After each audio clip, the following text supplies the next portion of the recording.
누가복음 7에서 8장.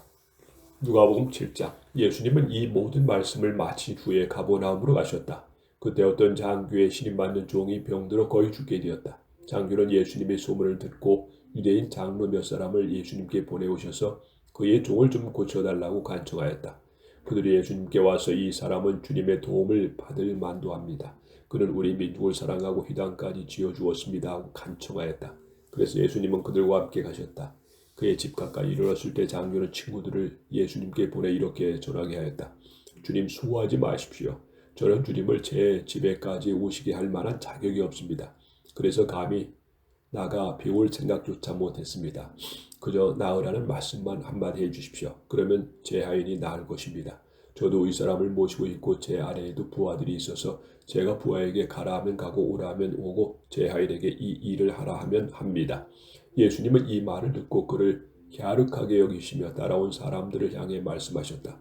내가 분명히 말하지만 이스라엘 사람 중에서 이만한 믿음을 보지 못하였다. 장교가 보낸 그 사람들이 집에 돌아가 보니 종은 이미 나아 있었다. 그 후에 예수님이 나인이란 성으로 가시자 제자들과 많은 사람들도 따라갔다. 예수님이 성문 가까이 가셨을 때 사람들이 상여를 메고 나오고 있었다. 죽은 사람은 어떤 과부의 외아들이었다. 그래서 그 성에서 나온 많은 사람들이 그 여자와 함께 상여를 따라오고 있었다. 주님은 그 여자를 보시고 불쌍히 여겨 울지 말으라고 위로하셨다. 그리고 가까이 가서 관에 손을 대시자 메고 가던 사람들이 멈추었다. 그때 예수님이 청년아 내가 너에게 말한다 일어나라 하고 말씀하셨다. 그러자 죽은 사람이 일어나 앉자 말하기 시작하였다. 그래서 예수님은 그를 어머니에게 돌려주셨다. 사람들은 모두 두려움에 사로잡혀 하나님을 찬양하며 우리 가운데 위대한 예언자가 나타나셨다 하기도 하고 하나님께서 자기 백성을 돌보아 주셨다고 말하기도 하였다. 예수님에 대한 이 소문이 온 유대와 그 부근에 널리 퍼졌다. 요한의 제자들이 예수님께 대한 모든 일을 요한에게 말하자 요한은 제자 두 사람을 예수님께 보내오실 분이 선생님입니까? 아니면 우리가 다른 분을 기다려야 합니까? 하고 물어보게 하였다. 그들이 예수님께 와서 세례 요한에 우리를 보내오실 분이 선생님입니까? 아니면 우리가 다른 분을 기다려야 합니까? 하고 물어보라고 하였다. 그때 예수님은 여러 병자들과 악한 귀신들에게 시달린 사람들을 낫게 하시고 많은 소경들의 눈을 뜨게 하시다가 요한의 제자들을 보고 이렇게 대답하셨다. 너희가 가서 듣고 본 것을 요한에게 알려라. 소경의 눈을 뜨고 앉은 병이가 걷고 문둥병자가 깨끗해지며 귀머리가 듣고 죽은 사람이 살아나고 가난한 사람에게 기쁜 소식이 전파된다고 하여라. 그리고 나를 의심하지 않는 사람이 행복하다고 일러주어라. 요한의 제자들이 떠난 후 예수님은 사람들에게 요한에 대해 이렇게 말씀하셨다. 너희가 무엇을 보려고 광야에 나갔느냐? 바람에 흔들리는 갈대냐? 아니면 화려한 옷을 입은 사람이냐? 화려한 옷을 입고 사치스럽게 지내는 사람은 왕궁에 있다. 그런데 너희는 어째서 나갔느냐? 예언자를 보려고 나갔느냐? 사실 요한은 예언자보다 더 훌륭하다. 이 사람을 가리켜 성경에는 보라, 내가 너보다 앞서 내 사자를 보내겠다. 그가 네 앞에서 네 길을 준비할 것이다 라고 기록되어 있다. 내가 분명히 말하지만 여자에게서 태어난 사람 중에 요한보다 더 큰 사람은 없다. 그러나 하나님의 나라에서는 가장 작은 사람이라도 그보다는 크다. 예수님의 말씀을 들은 사람들은 세무원들까지도 이미 요한의 세례를 받았으므로 하나님의 요구가 옳다는 것을 인정하였으나 바리새파 사람들과 율법학자들은 요한의 세례를 받지 않았으므로 스스로 하나님의 뜻을 저버렸다. 주님은 다시 말씀하셨다. 이 시대 사람을 무엇에 비유할 수 있을까? 이 사람들은 무엇과 같을까? 이들은 마치 장대에 앉아서 자기 친구들에게 우리가 피리를 불어도 너희가 춤추지 않고 우리가 상여 노래를 불러도 너희가 울지 않는다 하고 말하는 아이들과 같다. 세례 요한이 와서 빵도 먹지 않고 포도주도 마시지 않자 너희가 그 귀신 들렸다 하더니 내가 와서 먹고 마시자 이 사람은 먹고 마시기를 좋아하는 사람이며 세무원과 죄인들의 친구이다라고 말한다. 그러나 하나님의 지혜는 그것을 받아들이는 사람에 의해서 옳다는 것이 입증된다. 한 바리새파 사람이 함께 식사하자고 예수님을 초대했다. 그래서 예수님이 그의 집에 들어가 식탁에 앉으셨을 때 그 마을에 사는 죄 많은 한 여자가 예수님의 바리새파 사람들이 집에서 음식을 잡순다는 것을 알고 향유 한 병을 가지고 와서 예수님의 뒷발치에 울며 눈물로 예수님의 발을 적셨다. 그러고서 그 여자는 자기 머리카락으로 예수님의 발을 닦으며 거기에 입 맞추고 향유를 부었다. 예수님을 초대한 바리새파 사람은 이것을 보고 만일 이 사람이 예언자라면 자기를 만지는 이 여자가 누구라는 것쯤은 알 텐데 이 여자는 죄인이 아닌가 하며 속으로 중얼거렸다. 그래서 예수님이 그에게 말씀하셨다. 시몬아 내가 너에게 할 말이 있다. 선생님 말씀하십시오. 돈놀이 하는 어떤 사람에게 빚이 진 두 사람이 있었는데 하나는 500데나리온, 하나는 50데나리온 빚을 졌다. 둘 다 빚을 갚을 돈이 없으므로 돈놀이 하는 사람은 그들의 빚을 모두 면제해 주었다. 그 두 사람 중에 누가 더 그를 사랑하겠느냐? 제 생각에는 더 많이 면제받은 사람입니다. 그래서 예수님은 네 말이 맞다 하시고 그 여자를 돌아보시며 시몬에게 다시 말씀하셨다. 이 여자가 보이느냐? 내가 네 집에 들어왔을 때 너는 나에게 발 씻을 물도 주지 않았으나 이 여자는 눈물로 내 발을 적시고 머리카락으로 닦아주었다. 너는 나에게 맞추지 않았으나 이 여자는 내게 돌아올 때부터 계속 내 발에 입을 맞추었다. 너는 내 머리에 아무 기름도 발라주지 않았으나 이 여자는 향유를 내 발에 부었다. 그러므로 내가 너에게 말하지만 이 여자의 많은 죄가 용서받았다. 그것은 이 여자가 나를 많이 사랑했기 때문이다.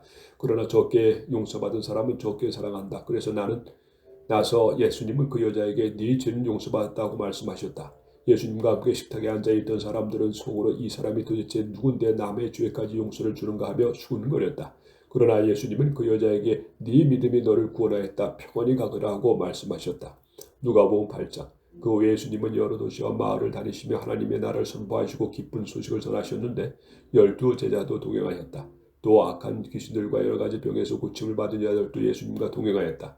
그들 중에는 7 귀신이 나간 막달라 마리아, 헤롯 왕의 재산관리인 구사의 아내 요한나, 수산나, 그 밖에 다른 여자들도 여럿이 있었다. 그들은 자기들의 재산을 바쳐 예수님의 일행을 도왔다. 사람들이 여러 마을에서 모여들어 마침내 큰 군중을 이루었을 때 예수님은 비유를 들어 이렇게 말씀하셨다. 한 농부가 들에 나가 씨를 뿌렸다. 그런데 어떤 씨는 길가에 떨어져서 밭에 밟히고 새들이 와서 먹어버렸다. 그리고 어떤 씨는 돌밭에 떨어져서 싹은 나왔으나 물기가 없어 말라버렸다. 또 어떤 씨는 가시덤불에 떨어졌는데 가시덤불과 함께 자라 그 기운을 막았다. 그러나 어떤 씨는 좋은 땅에 떨어져서 잘 자라 100배의 열매를 맺었다. 예수님은 이 말씀을 마치시고 귀 있는 사람을 잘 들어라 하고 외치셨다. 제자들이 이 비유의 뜻을 묻자 예수님은 이렇게 대답하셨다. 너에게는 하나님 나라의 비밀을 아는 것이 허락되었으나 다른 사람에게는 비유로 말한다. 이것은 그들이 보아도 알지 못하고 들어도 깨닫지 못하게 하기 위해서이다. 이 비유의 뜻은 이렇다. 씨는 하나님의 말씀이다. 길가에 떨어져 씨는 사람들이 말씀을 듣기나 했으나 그들이 믿고 구원받지 못하도록 마귀가 와서 그 말씀을 빼앗아가는 것을 가리킨다.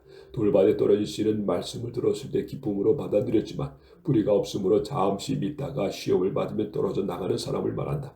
또 가시덤불 속에 떨어져 씨는 말씀은 듣지만 살아가는 동안에 세상의 걱정과 재물에 얽매이고 쾌락에 빠져 말씀대로 생활하지 못하는 사람이다. 그러나 좋은 땅에 뿌려진 씨는 바르고 착한 마음으로 말씀을 듣고 그 말씀을 잘 간직하여 인대로 열매를 맺는 사람을 가리킨다. 등불을 켜서 그릇으로 덮어두거나 침대 아래 둘 사람은 아무도 없다. 오히려 그것을 등잔대 위에 올려놓고 들어오는 사람이 그 빛을 볼 수 있도록 하지 않겠느냐. 감춰진 것은 나타나기 마련이고 비밀은 알려지고 드러나기 마련이다. 그러므로 너희는 내 말을 귀담아 들으라. 누구든지 가진 사람은 더 받을 것이고 갖지 못한 사람은 가졌다고 여기는 것마저 빼앗길 것이다. 예수님의 어머니와 형제들이 예수님을 만나러 왔으나 군중들 때문에 만날 수가 없었다. 그래서 어떤 사람이 예수님께 선생님, 어머니와 형제분들이 선생님을 만나 뵈려고 밖에서 기다립니다 했다. 그러나 예수님은 그들에게 내 어머니와 형제들은 하나님의 말씀을 듣고 실천하는 이 사람들이다 하고 대답하셨다. 오늘 예수님이 제들과 함께 배를 타시고 호수 저편으로 건너가자 하고 말씀하셨다. 그래서 그들은 떠났는데 가는 도중에 예수님은 잠이 드셨다. 그때 갑자기 큰 폭풍이 휘몰아쳐서 배가 침몰하게 되었다. 그러자 제자들이 예수님을 깨우며 주님, 주님, 우리가 죽게 되었습니다 하고 부르짖었다. 예수님이 일어나 바람과 성난 파도를 꾸짖으시자 폭풍이 그치고 물결이 잔잔해졌다. 그때 예수님이 제자들에게 너희 믿음이 어디 있느냐 하고 물으시자 그들은 두려워하고 놀라며 도대체 이분이 누구신데 바람과 물을 보고 명령해서 복종하게끔 하고 수군거렸다.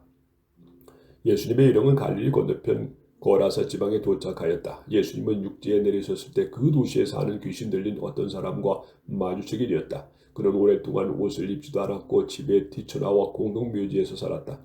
그가 예수님을 보자 소리 지르며 예수님 발 앞에 엎드려 가장 높으신 하나님의 아들 예수님, 내가 당신과 무슨 상관이 있습니까? 부탁드립니다. 제발 나를 괴롭히지 마십시오 하고 외쳤다.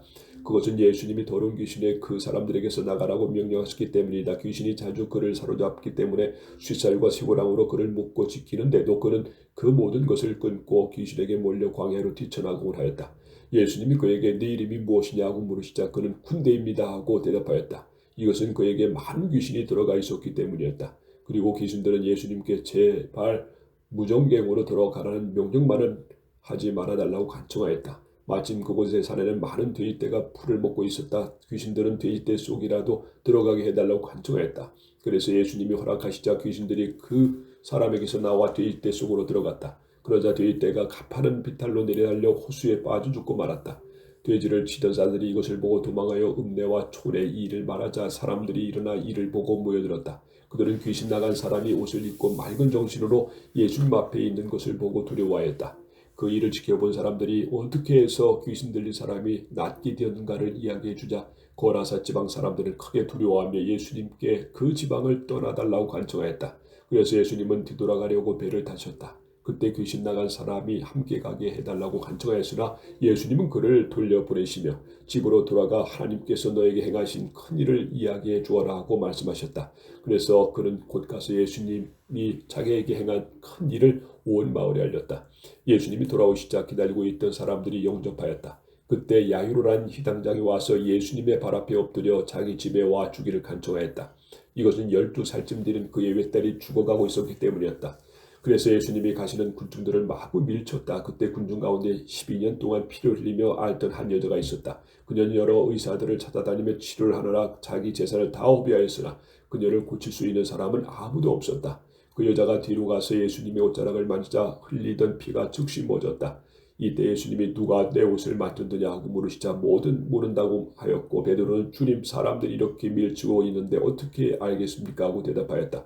그러나 예수님은 내게서 능력이 나갔으니 나에게 손을 댄 사람이 있다 하고 말씀하셨다. 그 여자는 더 숨길 수 없게 된 것을 알고 떨며 예수님 앞에 나와 엎드렸다. 그러고서 그녀는 예수님을 만진 이유와 어떻게 해서 즉시 낫게 되었는가를 모든 사람 앞에서 말하였다. 그러자 예수님은 그 여자에게 따라 네 믿음이 너를 낫게 하였다. 이제 평안히 돌아가거라 하고 말씀하셨다. 예수님이 자기 말씀하고 계실 때 희당장의 집에서 사람이 와서 따님이 죽었습니다. 이제 선생님을 더욱 괴롭히지 마십시오 하였다. 예수님은 그 말을 들으시고 희당장에서 두려워 말고 믿기만 하라. 그러면 딸이 살아날 것이다 하고 말씀하셨다. 예수님은 그 집에 도착하셨을 때 베드로와 요한과 야고보와 소녀의 부모 외에는 아무도 집 안에 들어오지 못하게 하셨다. 사람들은 모두 소녀의 죽음을 슬퍼하며 울고 있었다. 그때 예수님이 울지 말아라. 소녀는 죽을 것이 아니라 자고 있다고 말씀하셨다. 사람들이 소녀가 이미 죽은 것을 알고 있었기 때문에 예수님을 비웃었다. 그러나 예수님은 그녀의 손을 잡고 소녀에 일어나거라 하고 외치셨다. 바로 그 순간 소녀의 영이 돌아와 그녀는 즉시 일어났다. 예수님이 소녀에게 먹을 것을 주라고 말씀하시자 소녀의 부모는 놀라 어쩔 줄을 몰랐다. 그러나 예수님은 이 일을 아무에게도 알리지 말라고 그들에게 명령하셨다.